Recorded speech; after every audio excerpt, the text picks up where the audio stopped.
एक गरीब नौजवान माल ढोते समय यह देखकर दंग रह गया कि जिन सफाई कर्मी माता पिता को वह अपना समझता था, वही होटल में आने वाले अरबपति मेहमान के असली माता पिता थे। गलती से शराब की बोतल टूटते ही मैनेजर ने उसे लात मार दी। जब उसने अपने असली माँ बाप और छोटे भाई को देखा तो उसे यकीन नहीं हुआ। वही लोग जो उसे बचपन से होटल का बचा हुआ खाना खिलाते थे और उसकी माँ कचरे से कपड़े निकालकर उसे पहनाती थी। सुबह तक जो भूखे थे वे दोपहर तक शहर के सबसे बड़े अमीर बन गए। मैनेजर ने उससे झुककर माफी मंगवाई और मास्क की वजह से माता पिता ने उसे पहचाना नहीं। दरअसल अरबपति अपने गोद लिए बेटे जिंगयान के लिए पार्टी देने आया था, पर उसने कहा कि पहले 1 महीने उसे और परखेगा, फिर उसे सरप्राइज देगा। यह सुनकर असली बेटा सीयुआन रो पड़ा।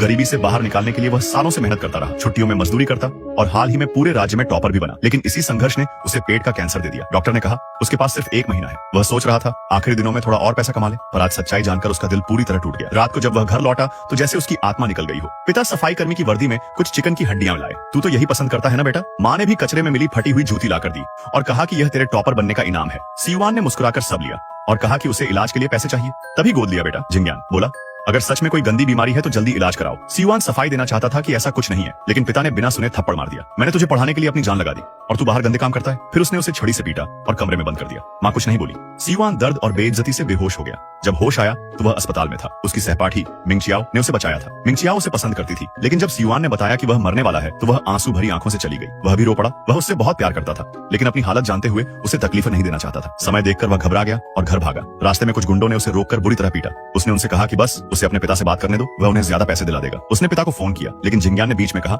भैया झूठ बोल रहा है, वह किसी के साथ होटल में गया होगा और अब पैसे मांग रहा है। पिता ने गुस्से में फोन काट दिया। गुंडों ने उसे फिर पीटा। बुरी तरह घायल सीयुआन जब घर पहुंचा तो कुछ यूनिवर्सिटी के अधिकारी वहां उसे एडमिशन देने आए हुए थे। सबने उसके जख्म देखे, लेकिन जिंगयान ने फिर झूठ फैलाया कि वह गलत रास्ते पर चल पड़ा है। पिता ने गुस्से में कप उठाकर फेंक दिया और सबके सामने बेटे को बदनाम कर दिया। अधिकारी नाराज होकर चले गए, कहने लगे कि ऐसे छात्र को वे नहीं लेंगे। पिता ने फिर उसे मारा और दरवाजे पर घुटनों के बल बैठने को कहा। माँ ने रोते हुए कहा कि बस करो, लेकिन पिता ने नहीं सुना।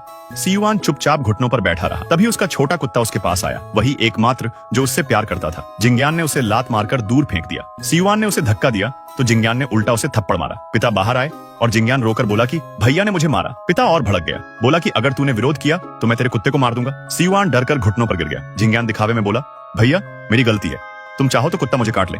यह सुनकर पिता का गुस्सा फूट पड़ा। उसने उस कुत्ते को उठाकर जमीन पर पटक दिया और मार डाला। थोड़ी देर बाद माँ ने एक कटोरा कुत्ते का सूप लाकर कहा खाना खा ले बेटा। जिंगयान बोला इतनी गरीबी में मांस मिलना भी वरदान है। सीयुआन ने कुछ नहीं कहा, बस एक झटके में मुंह से खून निकला और वह गिर पड़ा। उसे तुरंत अस्पताल ले जाया गया। माँ पिता को कोस रही थी कि तेरी गरीबी वाली परवरिश ने हमारे बेटे को मार दिया। जिंगयान अब भी जरूगलता रहा, भैया तो हमेशा ठीक था, ये सब नाटक है ताकि आप लोग उसे ज्यादा प्यार करें।